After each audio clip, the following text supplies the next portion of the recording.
Hello, this is Edith Newmeyer, and I'm the author of the book, The Mystery of Adam.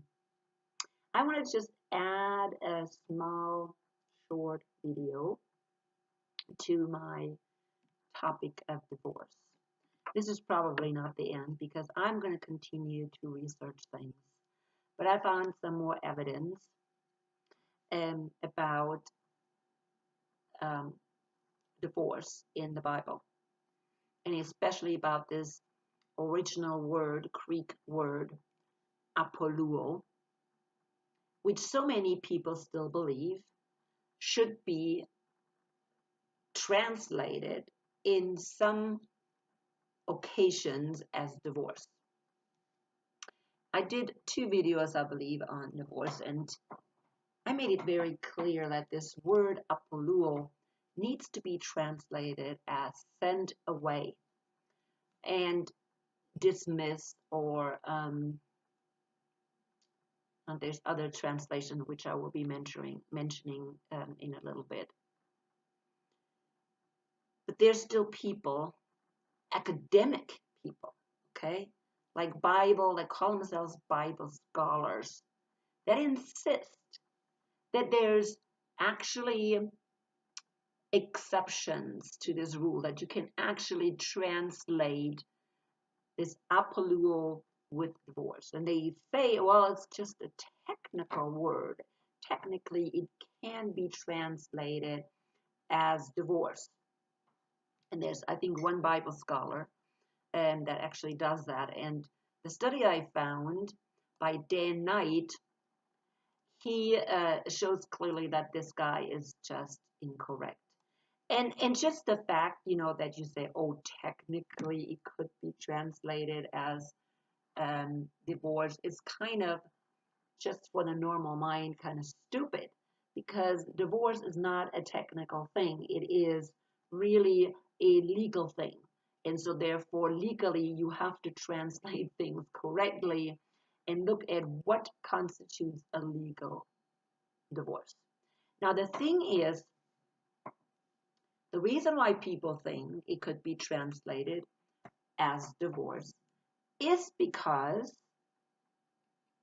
if you call it technically, sending away one's wife was actually legal, okay, during the Roman Empire. So during Jesus's time, if you just send your wife away, that was considered a legal divorce under the Roman law. However, under the law of Moses, it was not a legal divorce. So Jewish men would also make use of this law, this Roman law, and just send their wife away without a divorce paper. And that was the whole discussion that Jesus had in Matthew 19, okay, or in other places. I think it's Matthew 5, 30, 31, he also addresses this. So because he is addressing this sending away, I can send my wife away and it is considered a divorce. People think it is a technical use and a technical word to use for apoluo. But I, as a translator, have the responsibility to translate the Bible not on the grounds of technicality or what I perceive, but I have to translate correctly. So I had discussions with various Bible scholars, that just don't want to acknowledge it. They go to these sources, these so-called Bible scholars, that show that technically it could be translated as divorce, and they just don't go any further and do their own research or even think about it. Now, I have already discussed it in one of my videos, that when you translate it as divorce, it does not make sense. Jesus's actions do not make sense. because we have seen from the research of Instone Brewer that Jesus went by the law of Moses. Because if he would have not went by the law of Moses, they would have killed him right then and there. The Pharisees brought this matter before Jesus because they wanted to trick him and they wanted to see what his response was.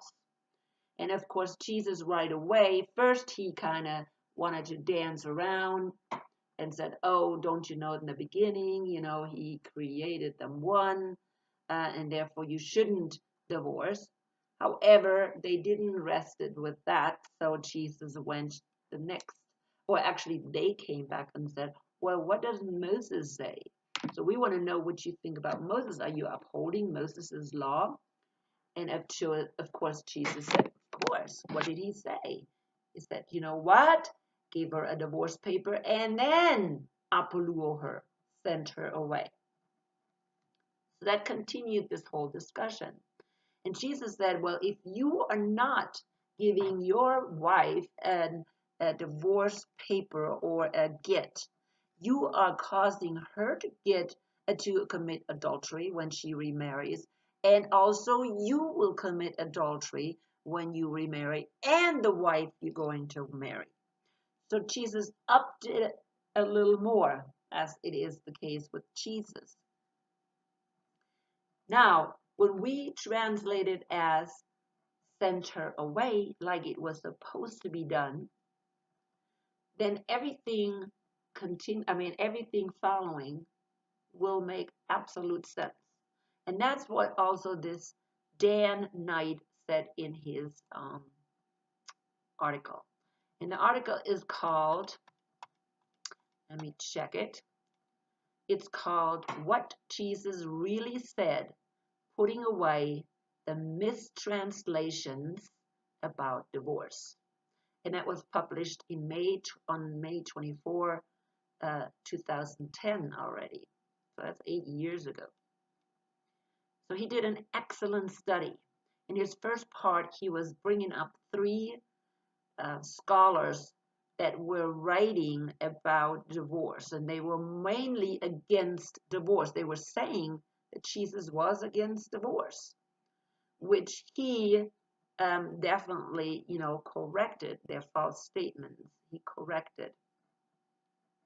One of them was the guy that said something about translating apoluo with divorce is some technical whatever. And yeah, you can see that it's a technicality, right? But it's an incorrect technicality when I translate it with divorce. And we know that in all the other places in the New Testament where apoluo, the word apoluo was used, it was not translated not one time as divorce. It can, because it always means exactly that, dismiss. Never it means anything else. Here he writes in his second part, he says, this is how apoluo should be translated. The primary meaning of the Greek word apoluo is set free, release, pardon. Secondary, it can mean let go, send away, or dismiss. Okay? Now, under the second meaning, a guy named, or several guys, added the use, which is Bauer, Arndt, and Gingrich.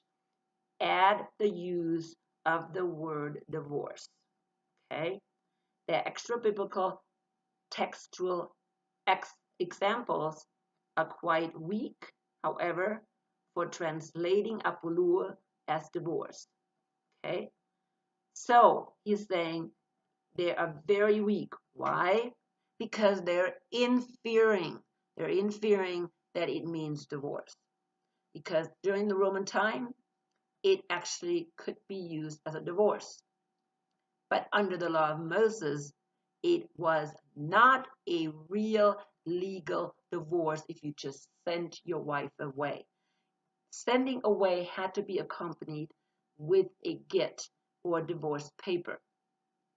And so that's what Jesus said as well. He said, you have to give your wife a divorce paper. That's what Moses commanded. If you just send her away, that is not legal. And Paul picked up on that as well in, I believe, 1 Corinthians. And he said the same thing. If a wife is just sent away, she should be returning to her husband. Now, he would not mean the same thing if the wife would have been divorced. If the wife was divorced, she cannot return to the husband, okay? Especially if she has already been married a second time or with another man, okay? You cannot go back under the law of Moses and remarry your first husband. And Paul would never say that. If a divorce is legal, it's a legal divorce, and the wife has the right to remarry, okay? Unless the husband dies, then the separated wife can remarry again, okay? But even Paul said a divorce decree is necessary. See, these people understood, okay, what it meant to send a wife away. They knew exactly what Jesus said and what Moses commanded. Now we today do not have that idea anymore, and that's why these translators are translating this incorrectly. Now this Dan Knight also said that these translations didn't happen until after 1946. So obviously before 1946 this didn't happen. It was translated correctly as sent away. So did my Bible, which goes back to Zwingli, a Swiss reformer. Okay, and I haven't not looked at my Luther translation because I believe they say the same thing. So the correct translation would absolutely be send away. It cannot be any other way. So I wanted to add this here because people are still just going crazy over this, really. They do not want to, even people that call themselves Bible scholars and even want to say, oh, we are egalitarian. They still don't want to set women free. They still want to keep people in bondage. And, you know, it's just terrible that we are using these false translations to keep women in bondage, and especially the women. It is not necessarily men, but it is women. Today it is also men, but in the past it was really women. Okay, because men always will send your wife away. That's just it. I will send my wife away. Don't even give her divorce, paper. That is the reason why Moses said, give her a divorce paper. Okay, so she could go on and get married again and be taken care of.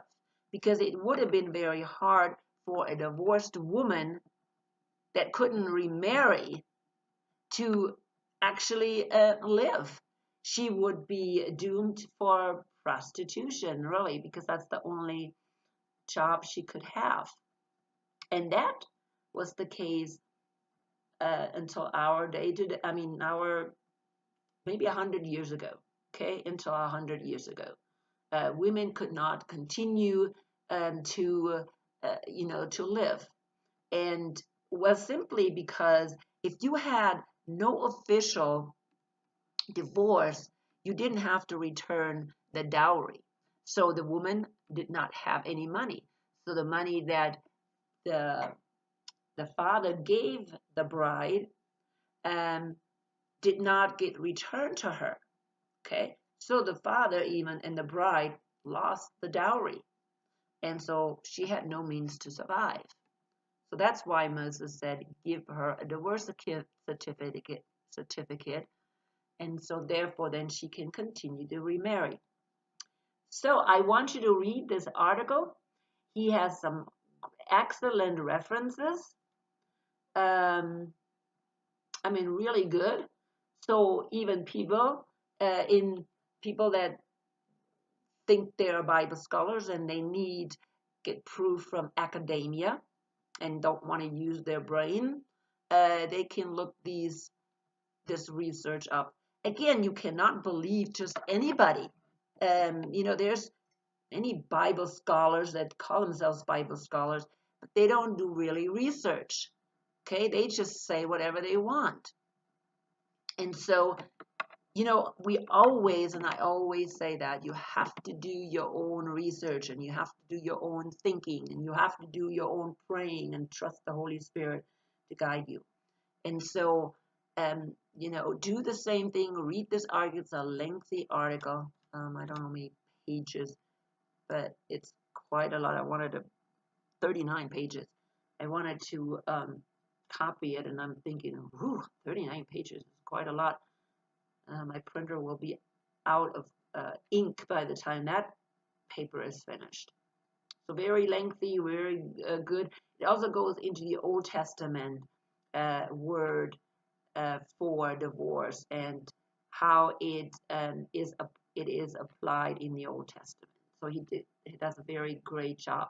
He also contacted this Instone Brewer guy, but of course he didn't do any research on Apollo, and I think that was pretty bad. I mean, he just stopped, he stopped in the middle of the study, and he should have gone, and researched this word Apollo, because he said clearly, in the Old Testament, divorce was allowed. So then why would Jesus change that? There's no need. So anyways, and I know people are distracted because he said, from the beginning, God did not intend divorce. Of course he didn't. That was before the fall. He didn't intend that. But after the fall, it was inevitable. Divorce is inevitable. Okay, we can force people to stay with abusive people or in abusive relationships. Yeah, we can force people to do that, but God would never do that.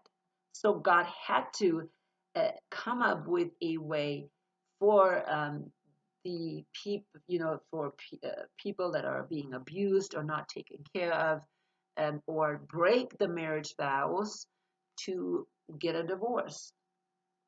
Unfortunately, the in the past the women were the victims mostly. Nowadays, I mean, men are just as much victims of abusive women. So even they should have the right to get a divorce if these marriage vows are broken. And telling people, in the church and scaring them and um, manipulating them is not the right way. We need to teach the right thing about divorce. Okay, it is not good. We need to help to prevent it. We need to teach people to understand the marriage vows and to write down the marriage vows before they get married. But when the divorce is not working out in terms of that marriage vows are broken, then we need to teach people that there is a way out of a situation like that. No, we shouldn't be just leaving a marriage just for any reason and just willy-nilly. We have to have reasons. Um, but again, we can't force people to stay in abusive relationships. I think that's the most important thing that we should really learn from this um, from the study. Okay, that God is generous, He is kind, He is forgiving, and He wants people to live in peace. And that's really basically what Paul said as well. That he wants people to live in peace. He says, if the a non-believing person wants to leave and he does not accept that person to be a Christian and follow Christian ways, then let him leave. Don't hold this yoke over this Christian person. This Christian person can get a divorce paper, make everything official, and then move on and get married again. I will finish up for today. And if I find any more information, any more research, of course, I will pick this up again. Because you know what? This is not finished. As long as churches believe in these false translations, and there are many, as you know, if you follow, my videos, there are many false translations, and I want to tell the truth. I want to find the truth, and set people free, because that's what Jesus said. He set them free. All right, I will talk to you some more next time, and let the Holy Spirit guide you, and read this article by Dan Knight about apololuo, which is the Greek word for send away or dismiss. Okay, same thing as if I dismiss you from church, okay, or send you in a mission field. Those are all apoluos. All right. I will talk to you later.